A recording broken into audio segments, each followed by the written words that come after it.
Islamist terrorists are hunting down Westerners in India's most luxurious hotels. The scene was covered in thick blood. A coordinated attack by bloodthirsty killers has brought a buzzing metropolis to a grinding halt. This was India's 9/11.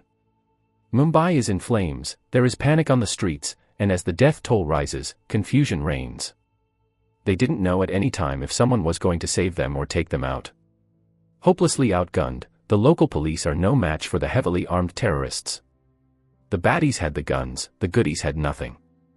There is only one unit capable of rising to the challenge. We can't use maximum force, it has to be precise force. But it will take all their training, raw courage, and superhuman endurance to win the day. These were some extremely motivated and brave men. This is the dramatic story of Operation Black Tornado, the mission that put India's elite black cats on the Special Forces map. In a hijacked fishing boat, a gang of Islamist militants is heading for the city of Mumbai, formerly known as Bombay. Their intent is to target Westerners throughout the city in a coordinated terror strike that will result in an orgy of death and destruction. Mumbai is the richest, most populated city in India. It prides itself on its Western influence. Mumbai is a busy, crazy, hectic, wild place, an absolute assault on the senses. To Americans, Mumbai is considered a wealthy city, home to Bollywood, luxury hotels, and luxury boutiques. It's considered an investment city. Between 8 and 8:30 p.m., a gang of 10 men, all heavily armed and with provisions to last days, slip ashore at this point, just minutes away from their intended targets in the heart of the city. The evening is like any other, bustling and busy as people hit the streets and relax after work. British tourist Harish Patel was enjoying a few drinks with a friend at the world-famous Leopold Café. Leopold Café is a very popular bar and café where a lot of Westerners, locals, and tourists meet for food and drink. I recall walking into the bar, it was completely packed. Local journalist Serv Mishra was also enjoying a drink when he saw two visitors that weren't there for the beer. But I saw people moving around, quite a few people moving around. They seemed out of place to me.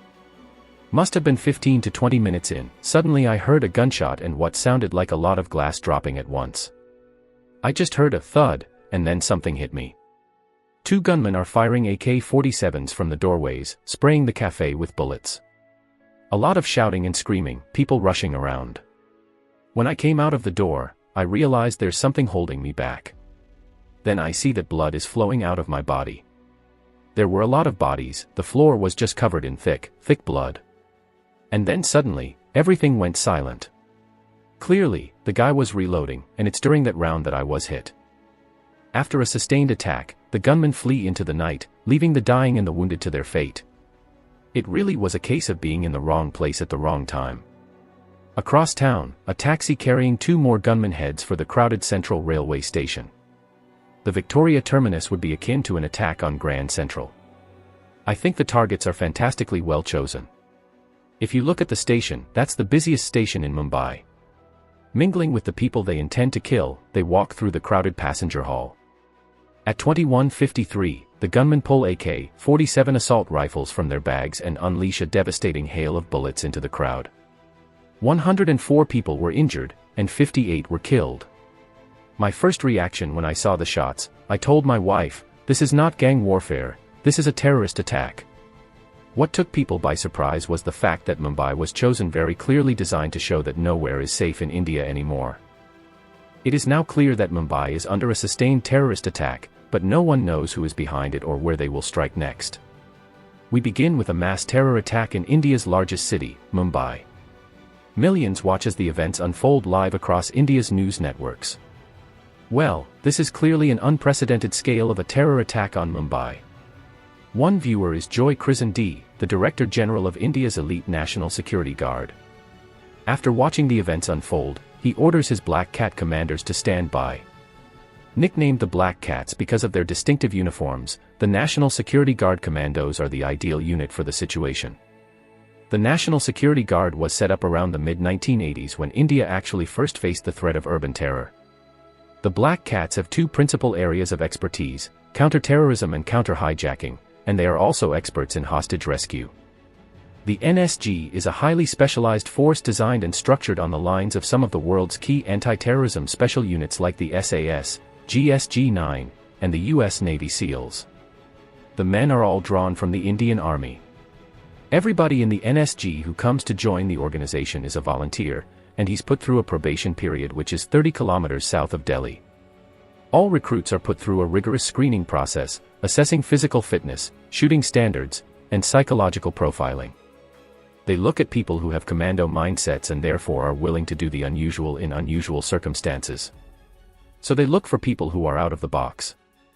Those who are left are then put through brutal physical training, special operations training like room shooting practices, building interventions, bus intervention, metro intervention, and bomb disposal training. It takes anything up to 1 year for a soldier to be fit to be employed operationally. Their extensive skills and specialized training make the Black Cats India's elite special forces unit and the ideal troops to take on the terrorists in Mumbai. They are dead devils, and they are first-rate troops, and I can vouch for that.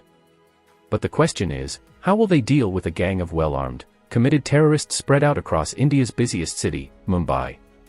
On the 26th of November 2008, reports are coming in of a series of gunfights and explosions. At 9:15, armed with AK-47s, gunmen launched their first attack. The city is under a prolonged and remorseless attack from an unknown number of highly armed and rapidly mobile terrorists. One did not exactly know where and what was happening, and whatever information we were getting was from the media. The Leopold Café has been hit, so has the main train station. Now there are reports of gunfire at a local hospital and a police station. Time bombs left in taxis by the terrorists are detonating in different parts of the city. Reports are already coming in that 74 people have been killed and 147 wounded. I think within 1 hour and 15 minutes, I was absolutely sure that this was a huge story, possibly the biggest terror attack in India. At this stage, the authorities have no idea what is going on. Instead, the best intelligence is from social media. It was really the first time that Twitter played a very big role in our news coverage. People were posting links to cell phone images, people who were giving first-hand accounts.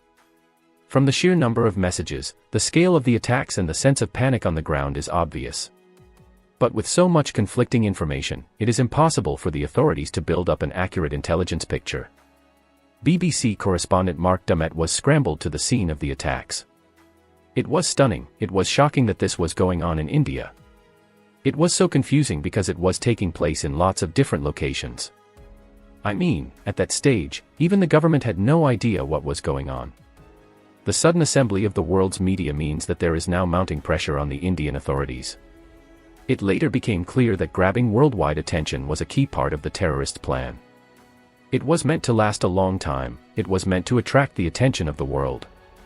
Gunfire, explosions, and terror in Mumbai. The timing played perfectly into a Western news schedule. 119 people have been killed, and 315 wounded, including 3 Americans. Remember, it happens at night in Mumbai, it's daytime in New York. The global media coverage adds to the sense that the Indian government has lost control of the situation. Over 1,000 kilometers away in Delhi, India's elite Black Cat commandos are on standby and waiting to deploy. But until the Director General, J.K. Dutt, is tasked by the government to launch a counter-terror operation, they are powerless to intervene. In Mumbai, the situation is escalating. 2 hours into the attacks, the terrorists target 2 of Mumbai's most famous hotels, the Oberoi Trident and the Taj Palace, home to around 830 guests. Completed in 1903 at a cost of over £127 million in today's money, the Taj Palace Hotel is Mumbai's greatest landmark.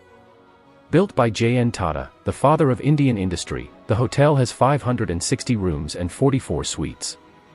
It was also the first hotel in India with a steam-powered elevator. From royalty to rock stars, princes to presidents, the Taj has always been home to the world's elite. An attack on such a landmark building will have far-reaching implications. You get a lot of bang for your buck. More specifically, you get Americans, you get Brits, and we know that that was really the goal here, not just to send a message to the Indians but also to send a wider message to the international community. Reports come in of shootings and explosions at the city's iconic Taj Palace Hotel. I think the image that's burned into everyone's mind of this incident, of this event, is that of the Taj Palace Hotel and the flames coming through the roof. Whenever anybody talks of Mumbai terror, this is the shot, the Taj on fire. With Mumbai's greatest landmark up in flames, the terrorists are delivering a clear message: nowhere is safe. The fear factor was very high, which is always one of the very first goals of these kinds of attacks. Mumbai's first line of defense is the local police force, but this coordinated attack totally exceeds their training, and they are overwhelmed. Some of the senior policemen had been caught up in the violence, and the head of the anti-terrorism squad from Mumbai had been shot dead. When you are dealing with hardcore, highly motivated terrorists who are willing to die and who have been well trained and well equipped, it is difficult to handle those guys if you're a normal policeman. Until the Black Cats are called in, the only other special forces on hand are a few units from the locally based Marine Commandos, the Marcos. But they can do no more than try to contain the situation. The Naval Commandos are not meant to operate in these situations, they are for a different purpose altogether. So therefore, the militants had the freedom to move anywhere inside the hotel. With the city's police in complete meltdown and no one to stop them, the terrorists continue on their rampage at the Oberoi and the Taj Palace hotels. After setting rooms on fire and indiscriminate shootings, the gunmen hunt down more valuable targets. They were targeting British, American, and European travelers. The hotels are full of Westerners and VIPs, presenting them with the possibility of extremely high-profile hostages. British businessman Tim Reed was trapped inside the Oberoi Hotel. When I heard the terrorists getting closer to me, my legs were shaking uncontrollably. All I could think about was how painful it might be to be shot, how quickly it would end, and thinking about my family and my 8-month pregnant wife. Over 1,000 kilometers away in Delhi, the Director General of India's elite counter-terrorism unit, the Black Cats, is aware of the developments. He has been impatiently watching the unfolding scenes on TV, desperately awaiting government authorization to deploy. There was a reluctance on the part of the government in Mumbai to come to terms with the level of attack that was taking place. As the death toll rises, 83 people have been killed. 90 minutes after the attacks begin, the phone finally rings. A formal request comes in from the Ministry of Home Affairs. Just before midnight, the Black Cats are at last operational. 200 NSG troops suit up and do weapons checks. From the time the word is given to the time you reach an aircraft, it should be there within half an hour. Within 70 minutes, you should get airborne. Then they race to the airport. But they are based outside Delhi, over 1,000 kilometers from Mumbai. It's going to take 3 hours to get there. En route, they must start planning the operation, but they still don't know who they're up against, how they're armed, or what their aims are. At this point, their only source of information is the press. Gunfire can be heard from inside the Taj Mahal Hotel, another sign that the attackers were well armed and well prepared to launch what some here are calling India's 9/11. By dawn on Thursday, the 27th of November, hundreds of journalists had arrived at the besieged Taj Palace and Oberoi hotels, where up to 830 guests are staying. I remember the rope line coming up outside the Taj for the journalists. In hindsight, it wasn't very safe. The distance was not very far, some of the bullets flew overhead. So maybe we shouldn't have been there, and we knew it was serious. The Taj was under siege, the Oberoi was under siege. People were trapped inside. I think everyone was in shock, people didn't know what was going to happen next. In the absence of any official government announcement, people begin speculating as to who is behind the attacks. Originally, when we first reported the story on the very first day, the fact that there were multiple targets and multiple sites involved, these were all Al-Qaeda hallmarks. All of a sudden, you had an attack by gunmen. We didn't know how many, how well armed they were. There was a strong suspicion, as always, as there always are when there's an attack in India, that it was by Pakistanis. But we didn't have confirmation of that. But whilst the Black Cats are in transit, there's a breakthrough. Indian intelligence intercepts cell phone conversations between the gunmen and their controllers. From this, they learn the controllers are based in Pakistan. Now they know who is behind the attacks and what their aims are. This was an attack by Lashkar-e-Taiba, a Pakistani terrorist group also known by the name Lashkar-e-Taiba. Their whole mission is to campaign for the Mujahideen in Afghanistan and also for the release of Muslims and to free Kashmir. The region of Kashmir in the northwest of India also borders Pakistan, and its ownership has been heavily disputed by the two countries for over 60 years. The general impression in the West was that Lashkar-e-Taiba is a Kashmir liberation organization. It is not, it's a Pakistani jihadi organization, a militant organization that had been involved in previous attacks on Indian soil, including train bombings and an attack on the Parliament building in Delhi. An Islamist attack on India's parliament in 2001 left a dozen people dead and prompted India to send 1 million troops to the Pakistani border. Lashkar-e-Taiba has 3 enemies: the Christians, the Jews, and the Hindus. It's also a philosophy that Al-Qaeda believes in. Now they know who's backing the attacks. The security forces know the terrorists' mission won't end in surrender. They came to die, perhaps, and when you are in that state of mind, then it becomes a little tough to deal with a guy. Just how fanatical the terrorists are is made clear by intercepted cell phone conversations between the terrorists and their Pakistani-based handlers, transcripts of which were later declassified.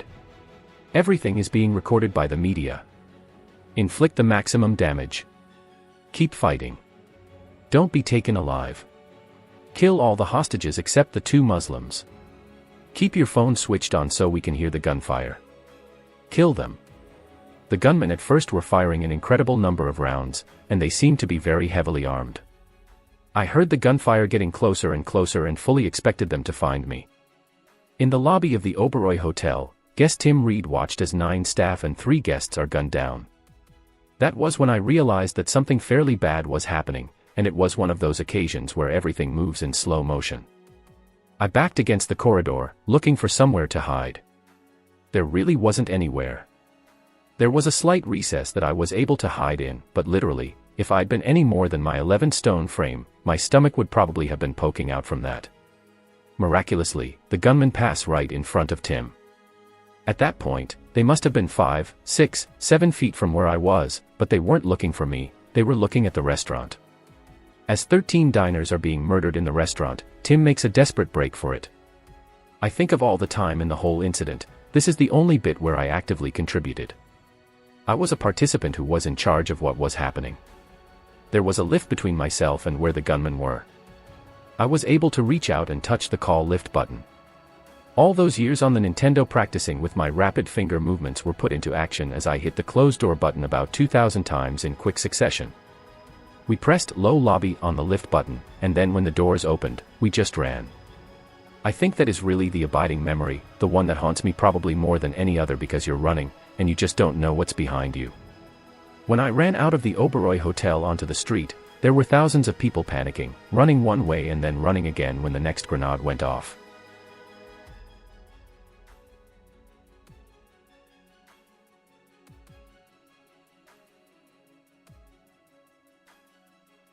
Three and a half hours into the attacks, chaos and confusion continue to grip the population of Mumbai, and the terrorists have one other target, the Chabad House, a Jewish community center and synagogue located in a 5-story building down a densely populated narrow street. It's home to American-born Rabbi Gabriel Haltzberg and his wife Rivka, who is 6 months pregnant. This Chabad house is one of 4,000 such houses in 73 countries, typically run by husband and wife couples. Opened in 2003, it largely catered to Israelis on their way to party hotspots such as Goa and Rajasthan, but it's open to anyone who wanted a place to pray, kosher food, or celebrate Jewish holidays. Information from the intercepted cell phone conversations proves it is seen as a key target by the controllers. Every individual you kill there is like killing 50 elsewhere. Get rid of those people. Kill them. You never know, firing may start, and they may be left behind. By God's wish, it is all quiet. No movement here. No, don't wait. The controllers urge the terrorists on to kill Jews. Have you done the job or not? I will do it now in front of you. I was waiting for your call. Do it in the name of God. Do it in the name of God. You killed one. Both together. Rabbi Haltzberg and his wife Rivka are murdered, along with her unborn child. 4 others are taken hostage. They got Americans who also were Jews, so in one fell swoop, they sent a whammy of a message. They had even said later that an American Jew or a Jew alone was worth 50 of anybody else.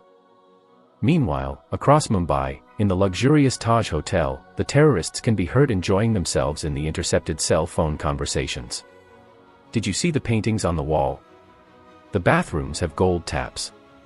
There are TVs with 13-inch screens. Obviously, they were kind of overwhelmed by the luxury, and the Taj, of course, is really the epitome of luxury in terms of hotels in India. It's ironic that human life was not considered valuable, but that Red TV was. The level of coordination is revealed as the controllers issue orders. I can't see any flames on the television pictures. I said set fire to them. Arriving in Mumbai at 5 a.m., 8 hours after the attacks began, J.K. Dutt and his senior Black Cat officer set up a command post and start planning their operation. The government comes in to tell you what the task is. Thereafter, the place and time of the operation is decided by the force commander. Dutt and his team quickly assess the situation. They know they are dealing with 3 locations, the 2 hotels and the Jewish Outreach Center. The targets were split, and the main target, the Taj Hotel, was a huge, big area. But they are hampered by a lack of information.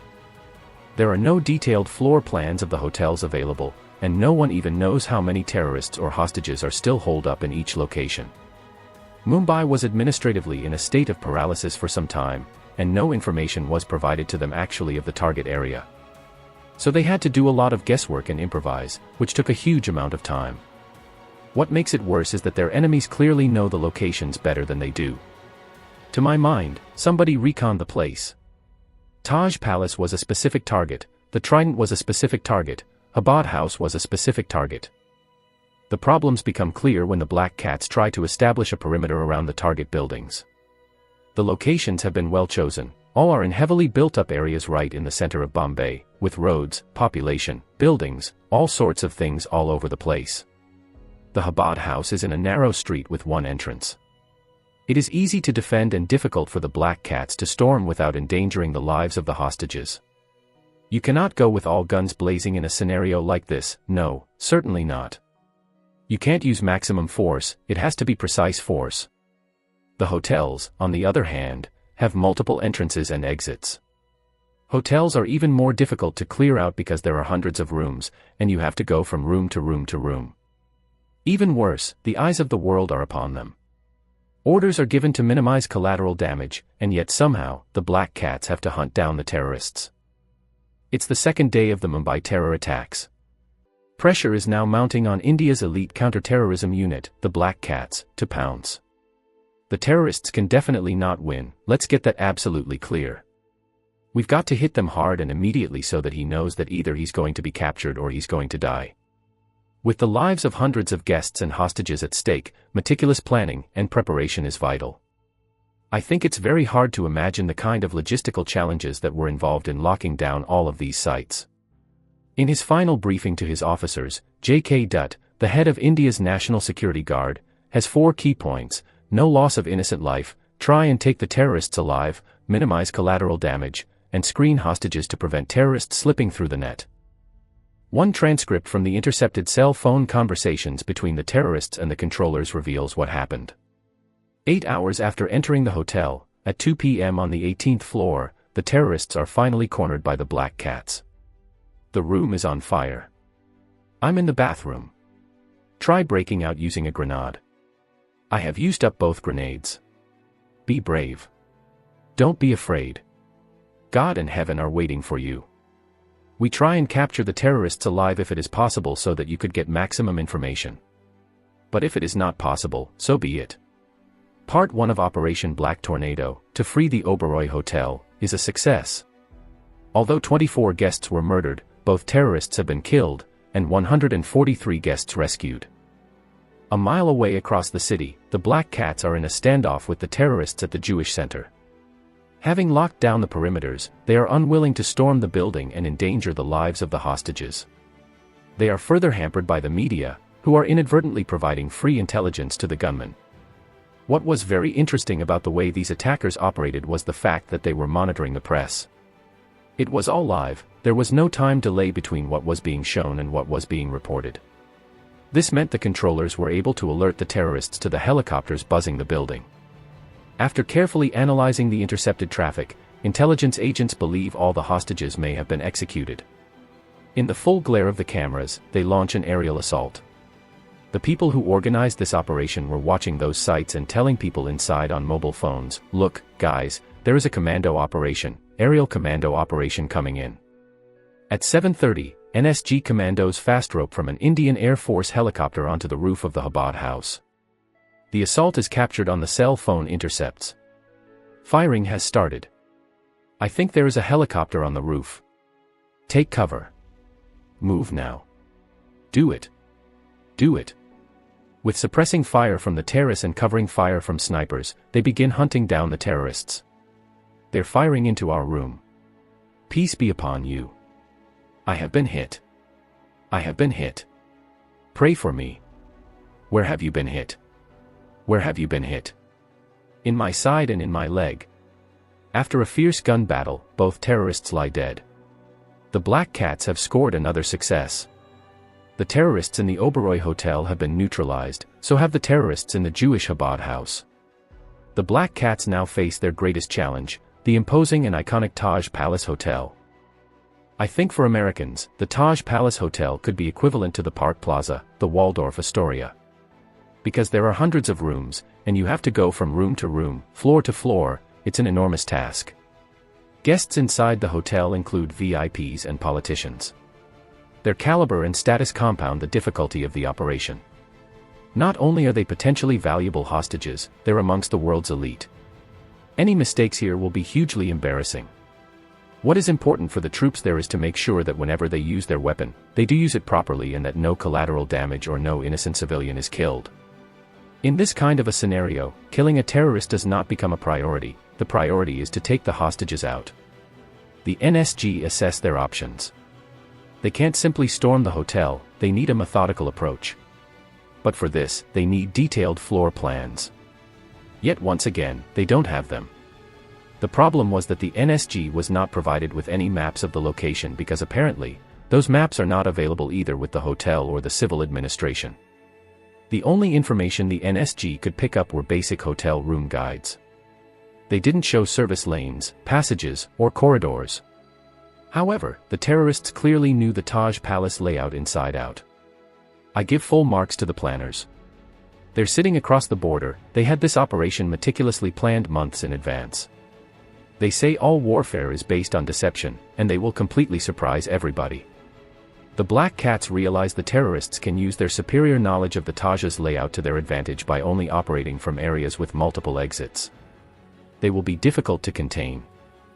So with the odds stacked against them and not even knowing how many gunmen they are facing, the Black Cats prepare to move in. Once they're given the word go, they don't look back. They don't say, "I don't have intelligence." Whatever they have, you make do with that, and you just get on with it. Trying to locate the terrorists and free the hostages means breaking into and clearing all the rooms. Every step was an obstacle for them. I know for a fact a lot of doors were jammed, therefore, you will have to prepare an explosive device to break open the entrance. This is a painstaking process.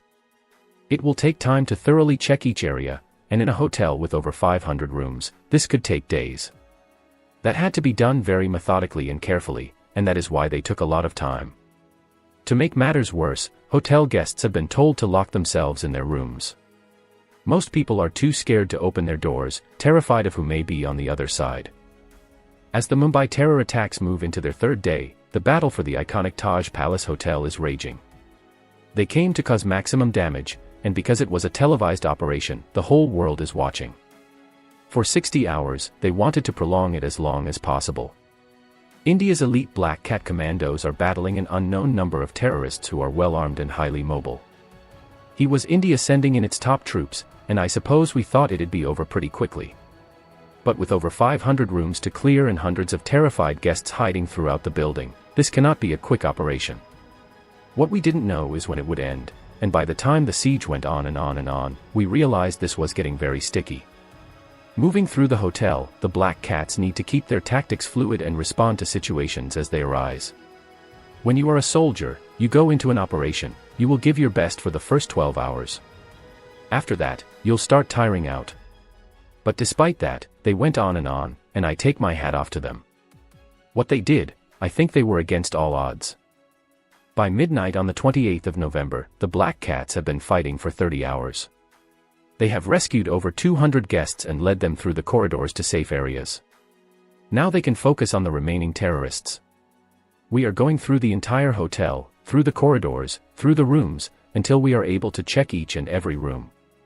I will not say that my operation is over. With 90% of the hotel now cleared, the Black Cats believe they've cornered the remaining terrorists in one wing of the hotel. Heading up a staircase, contact is made. It's an ambush. They're caught in the crossfire. The Black Cats have a senior man killed, Major Sundeep Unikrishnan. Spurred on by his death, the Black Cats press on, forcing the terrorists to fall back. In the early hours of Saturday, the 29th of November, 56 hours after the terrorists enter the hotel, there are a series of loud explosions. But for the world's media assembled outside, it is unclear what is happening. We were given briefings by the chief of the commandos. When we first exchanged fire, we could have got those terrorists, but for trying to avoid the casualty of those civilians, we had to be that much more careful in our fighting. Information was very scanty, it was very sketchy because it was a siege situation. The commandos had gone in inside, and there was a lot of fighting going on.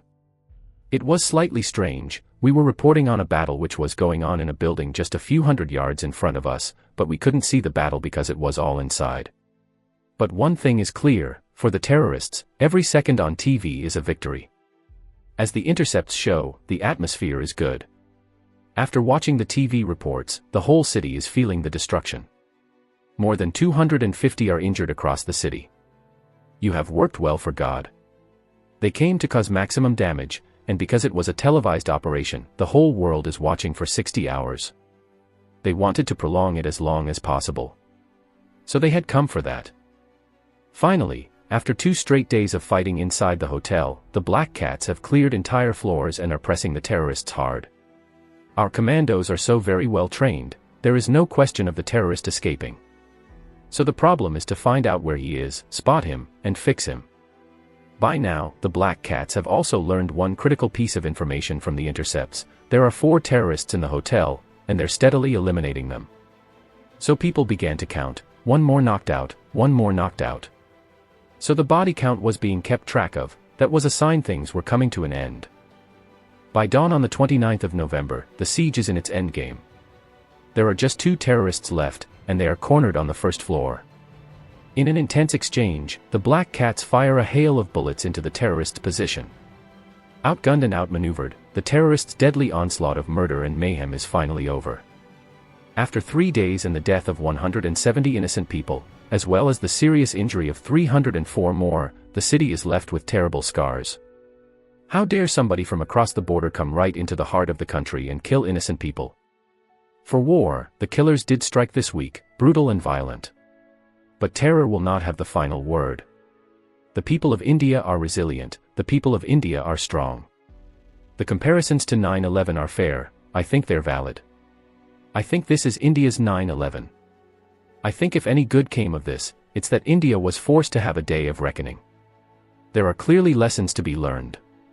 The government took too long to react and called in the elite commandos far too late. The NSG apart, India as a whole learned a few lessons. One is that we must have a more decentralized system of dealing with terror attacks.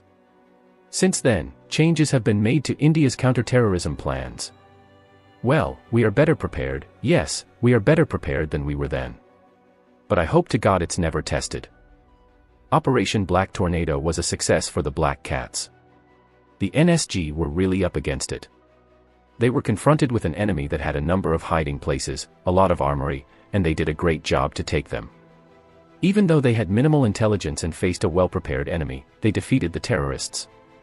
I remember seeing the NSG commandos in their black overalls, looking absolutely exhausted.